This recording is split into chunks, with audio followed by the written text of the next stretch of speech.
정화적 위성 발사를 문제시하는 부당한 행위에 대해서는 강경 대응하여 존엄을 수호하는 것이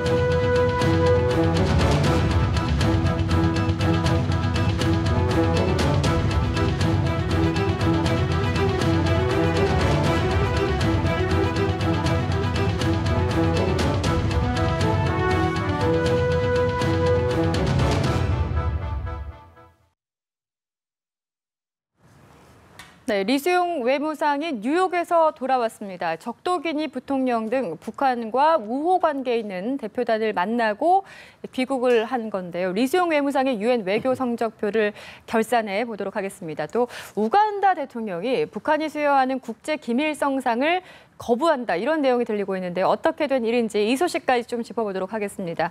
오늘 두 분 나오셨는데요. 자유민주연구원의 유동열 원장, 그리고 동국대 북한학과의 김용현 교수 자리했습니다. 안녕하세요. 안녕하십니까. 네, 원장 안녕하세요. 일단은 리수용 외무상이 유엔 총회에 참석을 했다가 귀국을 했거든요. 네. 유엔 총회에서 연설한 내용을 좀 보면은 역시나 위성 발사 같은 경우에 자주적 권리다, 금지하는 것은 부당하다, 이런 이야기를 했습니다. 이번에 네. 전체적으로 좀 총회 연설 내용 어떻게 보셨습니까? 우선은 이제 북한 쪽에서는 이번 70차 유엔 총회를 네. 최대한 외교적으로 좀 활용하는 그런 행보를 펼쳤다. 예. 그 최일선에 리수용 외무상이 앞장섰고 그 과정에서 북한의 장거리 로켓 발사의 실제 그 가능성, 그리고 로켓 발사가 정당하다, 이런 것들을 국제사회에 최대한 알리려고 하는 이런 차원의 외교적 행보가 펼쳐졌다, 이렇게 봐야 될 것 같습니다.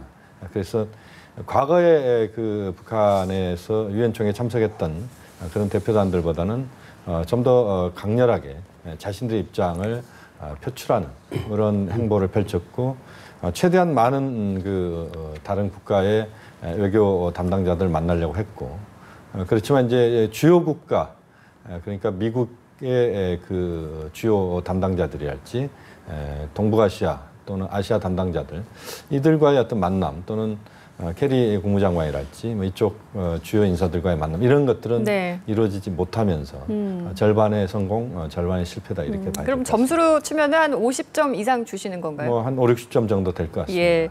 이번에 북한과 소위 이제 우호 관계에 있는 대표단들 네. 만나고 돌아왔는데요. 전체적으로 제 역할을 좀 다 했다고 보십니까?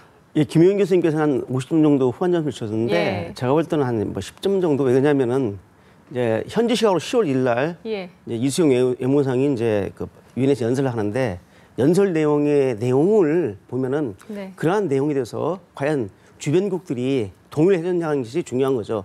외교적 노선이라는 것은 자기의 북한의 외교 노선에 대해서 상대국들이 응해줬을 때, 동의를 해줬을 때 힘을 갖는 건데, 거기서 나온 게 한 5가지입니다. 첫째는 유엔 안보리를 막 전횡하겠다고 비판합니다. 두 번째는 심지어 1948년 한반도의 합법적으로 우리를 대한민국 지정하고 유엔 안보리였다, 그걸 비판하고요. 두 번째는 뭐냐면 이제 아까 언급했던 핵과 미사일은 자주적인 권리인데, 이걸 지금 유엔 안보리가 제재 결론을 내서 자주적 권리를 방해하고 있다. 이 두 번째죠. 세 번째는 뭐냐면 중화민군 철수입니다. 이 중화민군 철수에 대해서 강력한 이의를 하고요. 그다음 네 번째는 유엔이 인권 보고서를 갖다가 채택했는데 북한에 인권 없다 하는 문제. 그다음에 마지막으로 이제 이번 8월 목함지뢰 사건을 네. 정치 혐오를 사건이라고 그랬어요. 8.15 합의의 유감 설명을. 그래서 이런 예. 5가지의 주장을 펼쳤는데, 이걸 하기 위해서, 풀기 위해서는 바로 정전협정을 평화협정으로 교체하는 게 필요하다라고 주장해서 이제 연설을 맺었는데 네. 그 6가지 사안에 대해서 과연 유엔 회원국들이 동의를 해줬느냐 하는 문제입니다.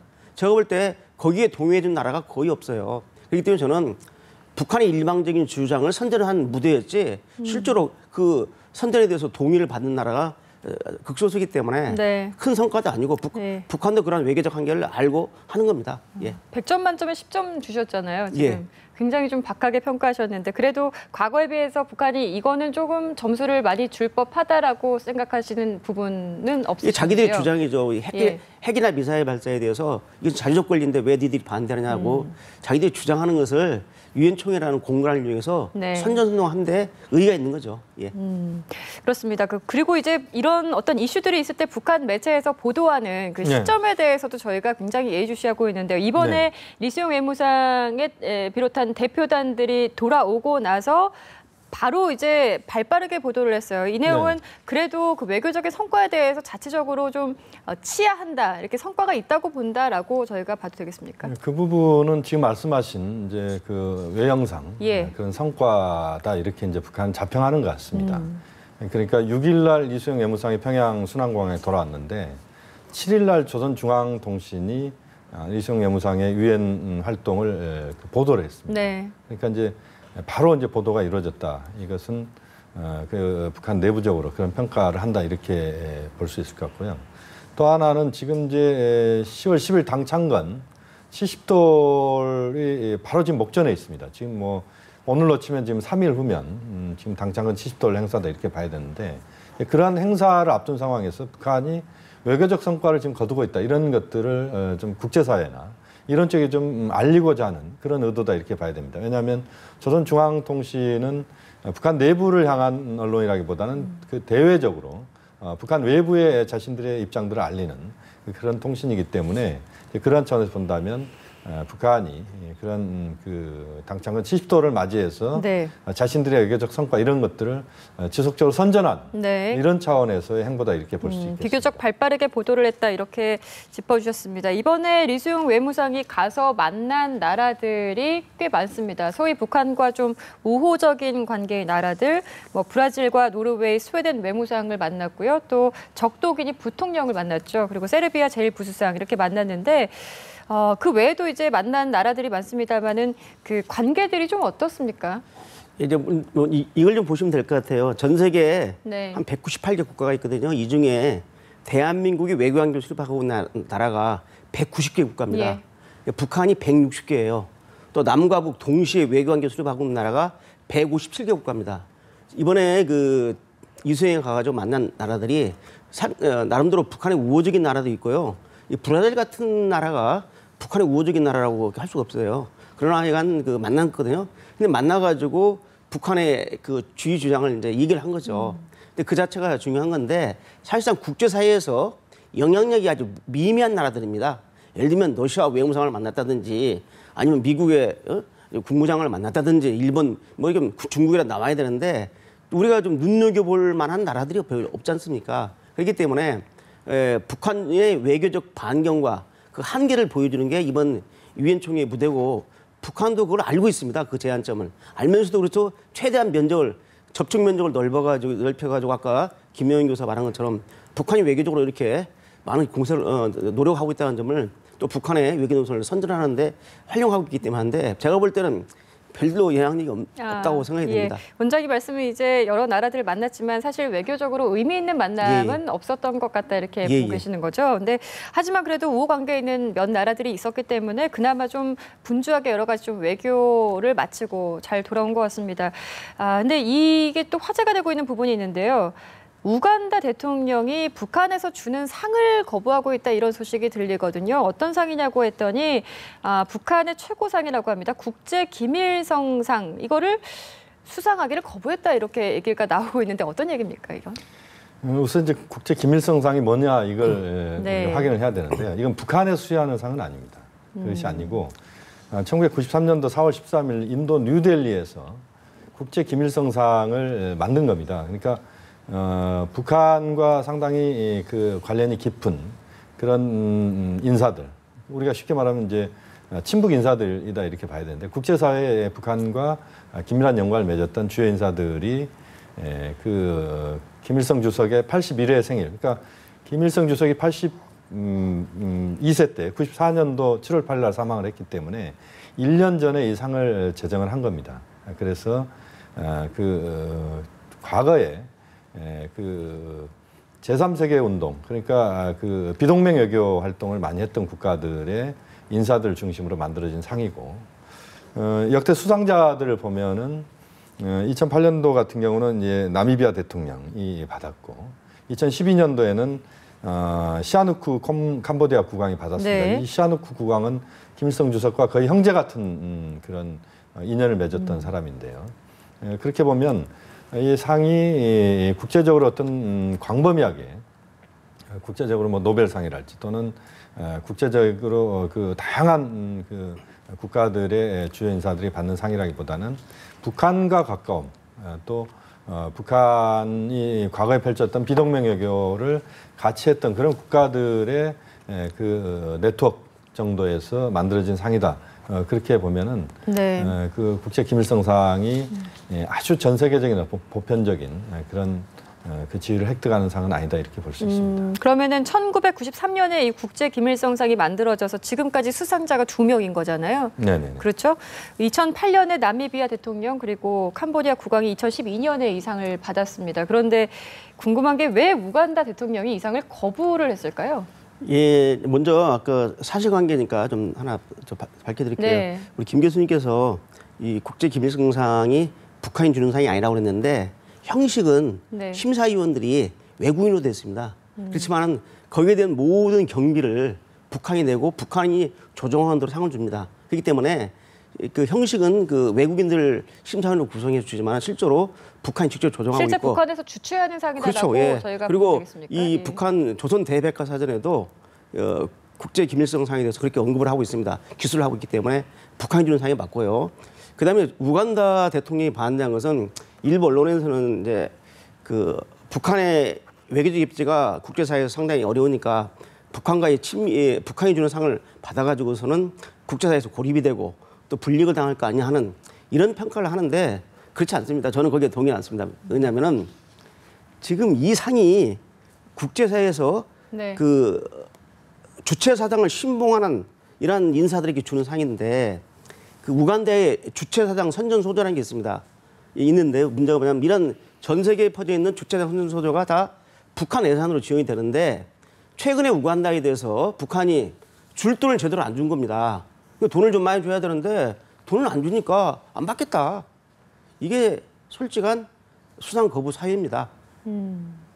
그러니까 저 북한에게 여러 지원을 요구했는데 네. 자기도 우간다가 저렇게 주체 사장에 대해서 많이 선전을 하고 국제사회 또 간행을 만들고 했는데 그 주체 사장 선전 소조 등 우간다에 대한 지원이 미미하기 때문에 거기에 대해서 우간다 대통령이 거부를 하는 것이지 벌써 지금 이게 올해 거부한 게 아니라 작년이에요. 작년에 지금 상을 줬는데 거부한 거예요. 한 것이고 그 내막은 그렇다고 저는 그렇게 판단합니다. 예. 그렇군요. 그 이해관계가 어느 정도 이 수상 거부에 깔려 있다라는 말씀을 해주셨어요. 근데 이런 얘기가 들립니다. 아프리카 소식통에서 나온 얘기인데요. 명경철 주 우간다 대사가 이 지금 저희가 얘기하고 있는 국제 김일성상이 별로 그렇게 중요한 상은 아니고 가치로운 상이 아니기 때문에 그냥 좀 받아주십사라고 이야기를 했다고 그러는데 이게 진짜 그랬을까라는 의문이 들기도 합니다. 튀니지의 이제 알마그레브 네. 일간지가 이제 보도한 내용입니다. 그러니까 사실관계는 좀 더 확인을 해봐야 그러게요. 될 부분이다 이렇게 봐야 되는데요. 이게 이제 작년에 이미 이제 수상이 결정된 것이고. 우간다 대통령이 이거 수상을 하지 않고 이런 것들이 외부에 알려지고 그런 상황이라면 북한은 상당한 또 좀 부담이 되는 부분이기 네. 때문에 이제 이런 차원에서 비공식적으로 명경철 대사가 이제 그런 그 수상을 좀 하도록 하는 뭐 이런 것 이야기들을 했을 가능성은 있다. 그렇지만 이제 그 사실관계 확인은 현재로서는 하기 어렵다고 봐야 될 것 같고요. 예. 어쨌든 그 과거에 사실 아프리카 국가들이 북한과 상당히 가까운 국가들이 많았습니다. 우간다도 역시 북한과 굉장히 친밀한 국가였고. 그렇죠. 예. 그런데 이제 북한의 경제 상황이 나빠지고 지금 유동열 위원장이 말씀하셨습니다만 북한이 아프리카에 대한 관리를 사실상 제대로 못하고 있다 이렇게 봐야 됩니다. 과거에는 이제 북한이 많은 그 원조랄지 이런 지원을 통해서 또는 그 군인들의 교육이랄지 이런 것들을 통해서 이제 그 아프리카 국가들을 관리했다 이렇게 봐야 되는데 이게 이제 안 되는 상황이기 때문에 그런 과정에서 이런 또 해프닝이 좀 발생하고 있다 이렇게 볼 수도 있겠습니다. 그러니까 우간다 대통령이 이 국제 김일성상을 받지를 않겠다 이렇게 거부를 하니까 아무래도 이런 생각을 좀 할 수가 있습니다. 북한 당국에서 빨리 이 상을 받도록 이런 게 국제적으로 좀 알려지면은 본인들도 좀 난감할 수가 있으니까 이 상을 받도록 좀 압박을 해봐라 이런 지시가 좀 하달되지 않았을까? 그러지 않고서는 이런 얘기를 감히 왜냐하면 북한 내부에서는 국제적인 어떤 자리에서 최고 지도자의 명예를 좀 훼손한 부분이 있지 않겠습니까? 물론 이제 그렇습니다. 사실 뭐 이 사실관계가 좀 더 부분적으로 확인될 것들이 필요한 부분이긴 합니다만 어쨌든 이제 그런 보도가 사실이라면. 북한으로서는 좀 더 이제 부담스러운 부분들이 있다. 왜냐하면 이것은 이제 김일성 주석 북한으로서는 가장 중요한 국제적인 그 상이다 이렇게 북한 내부적으로 선전이 되고 있고 대외적으로도 그렇게 북한은 홍보를 하고 있는데 이 상의 수상을 거부한다. 이것은 이제 상당히 국제적으로 북한의 외교라고 하는 차원에서 봤을 때는 상당히 좀 먹칠을 하는 그러네요. 이런 것으로 인식될 수도 있기 때문에 이런 것을 최대한 빨리 비공식적으로 해소한다. 이런 차원의 북한의 직간접적인 그런 노력이 우간다 대통령을 향해서 가해지고 있다 이렇게 볼 수도 있겠습니다. 저희가 이제 국제 김일성상 이야기를 하다 보니까 궁금한 게 생겼습니다, 원장님. 지난해 왜 박근혜 대통령이 유엔 총회 참석해서 연설을 할 때 막말 시위를 주도했던 인물 기억하시는지 모르겠습니다. 노길남이라는 인물인데 이 사람도 김일성상을 받았다 이렇게 알려지고 있거든요. 저희가 지금 얘기하고 있는 상하고 다릅니다. 뭔가 다른 상인가 보죠? 그러니까 우간다 대통령이 수상을 거부한 상은 국제 김일성상이고요. 이건 김일성상입니다. 김일성상은 그럼 북한에서 주는 건가요? 예, 북한 주민들한테 주는 건데 김일성상은 김일성 생일 60주년 한갑이죠. 네. 맞이해서 1972년에 제정된 상입니다. 그래서 북한 과학, 문화, 출판, 보도, 문화 일꾼들에게 주는 상인데 북한에서는 최고의 영예죠. 김일성을 받는데 그런데 원래 이 상은 북한 주민에게 주는 상인데 해외 동포인 노길남 씨가 노길남 씨가 이제 지금 미국 시민권자거든요. 그래서 민족통신이라는 충북 웹사이트를 직접 운영하고 있어가지고 이 상의 의미는 뭐냐면 이번에 처음으로 해외 인사한테 준 상입니다. 이게 김일성 상은 대부분 북한 주민들에게 주는 상인데 작년 4월 15일 날 김일성 생일 맞이해가지고 이 노길남이의 해외에서의 친북 활동을 높이 평가하고 또 민족통신 같은 웹사이트를 이용해서 북한을 선전선동하는 종북 웹사이트거든요. 여기서 큰 기여를 했기 때문에 북한 입장에서 처음으로 해외 출판 보도 문화일꾼에게 주는 상해가지고 소위 노길남이한테 김일성상을 줬죠. 그래서 김일성상하고 국제 김일성상은 해외 인사한테 주는 상이고 김일성상은 북한 주민에게 주는 상이다. 이렇게 비교되고 이 상은 93년도에 나왔고 이것은 벌써 이미 72년에 나와서 상당히 상인 역사가 좀 깁니다. 네. 최고의 영예죠. 그렇습니다. 리수용 외무상 이제 유엔 총회 연설과 귀국에 따른 의미 여러 가지 좀 짚어봤는데 화제를 저희가 살짝 좀 돌려보겠습니다. 곧 있으면 10월 10일 북한 당 창건 70주년 기념일이 되고 지금은 거의 북한에서는 축제 분위기다 이렇게 전해지고 있습니다. 아주 대대적으로 행사들을 준비하고 야심차게 지금 막바지 준비 작업을 하고 있는 것 같은데 특별하게 이렇게 북한에서 70주년이라는 기념적인 것이 있긴 하지만 이렇게 좀 분위기를 띄우고 선전을 하고 있는 이유라고 하면 어떻게 보십니까? 가장 핵심적인 부분은 이제 김정은 제1위원장 체제가 집권 4년 차, 지금 4년을 지금 넘어서고 있습니다. 그렇습니다. 그런 과정에서 김정은 체제가 안정적이다. 그리고 김정은 체제가 여러 가지 상황들을 극복하면서 나아가고 있다. 이런 것을 국제적으로 홍보하는 또 북한 주민들에게도 그러한 상황들을 선전하는 이런 차원에서 많은 부분 지금 행사들이 화려하게 진행되고 있다 이렇게 봐야 됩니다. 특히 이제 우리가 주목하는 건 이제 열병식 곧 이제 10월 10일 지금 3일 남았습니다만 열병식이 있을 것이고 그 과정에서 어떠한 수준에서 열병식 북한은 가장 대대적인 열병식을 지금 예고를 하고 있는데. 거기에서 이제 새로운 무기들도 나올 것이고 이제 이런 것들 우리가 주목해서 한번 봐야 될 부분이 있습니다. 또 하나는 북한이 지금 당창건 70도를 맞이해서 지방이나 또는 전국적 차원에서 많은 부분 지금 행사들을 펼치고 있는데요. 이런 것들이 결국 북한 체제 주민들의 결속 그리고 대외적으로는 자신들의 체제의 선전 이런 쪽으로 북한은 이 70돌 행사를 최대한 활용하려고 하는 이런 차원에서 지금 축제 모드가 지금 만들어지고 있다 이렇게 말씀드릴 수 있겠습니다. 북한으로서도 이제 10월 10일에 보여줄 것들이 참 많아 보입니다. 그 많이 나오는 얘기긴 하지만 중요한 얘기라서요. 그 도발 가능성 이야기를 좀 나눠볼 텐데 지금 뭐 10월 10일에 중국에서 당설 5위 류인사 상무위원이 이제 방북을 할 것이다 이렇게 전해지고 있는 상황이기 때문에 더더군다나 북한에서 도발은 뭐 감히 못할 것이다 이렇게 이야기가 나오고 있지만 핵 활동에 대한 이야기는 계속 북한에서 나오고 있단 말이죠. 스스로 계속 하고 있단 말이죠. 도발 가능성은 어떻게 보십니까? 이제 10월 10일 행사를 앞두고 그 직접 도발한다는 건 뭐하고 이제 크게 두 가지인데요. 네. 핵실험하고 사체 핵실험 아니면은 그 장거리 로켓포를 발사하는 건데 핵실험은 지금 현재 그 물리적으로 불가능합니다. 시점 10월 이기 전에. 네. 그래서 그러나 북한이 계속 이 카드는 만작거리고 있고 계속 핵 자주권을 외치고 있기 때문에 언제든지 북한이 이 김정은이가 결심만 하면 핵은 발사될 수 있다고 보고요. 그다음에 중요한 게 지금 국제사회가 주목하는 게 장거리 로켓포. 북한은 이제 인공지구위성이라고 이제 주장하고 있지만은 이게 지금 저희들이 생각할 때는 이제 10월 10일 행사를 빛내려면은 최소한도 내일쯤에는 이게 발사가 돼야 되고 축포 형식으로. 그런데 발사를 못 하고 있고 그다음에 뭐였냐면 최소한도 발사를 하려면 평양 외곽에 있는 신음동이라는 데가 있습니다. 네. 여기가 북한 그 병기과학연구소인데 거기서 이미 제작된 조립이 된 미사일을 철도를 이용해서 동창리까지 끌어올리는데 예. 230km입니다. 그게.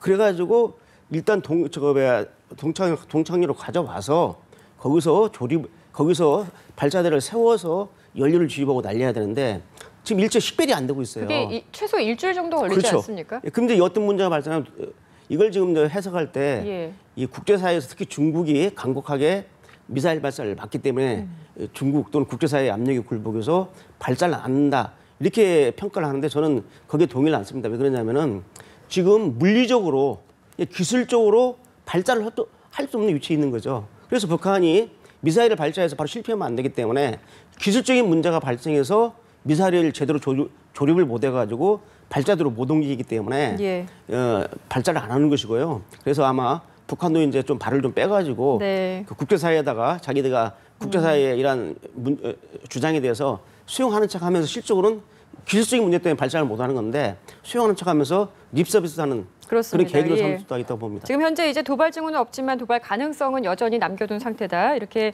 전해주셨고요. 마지막으로 질문 좀 짧게 좀 드려보겠습니다, 교수님.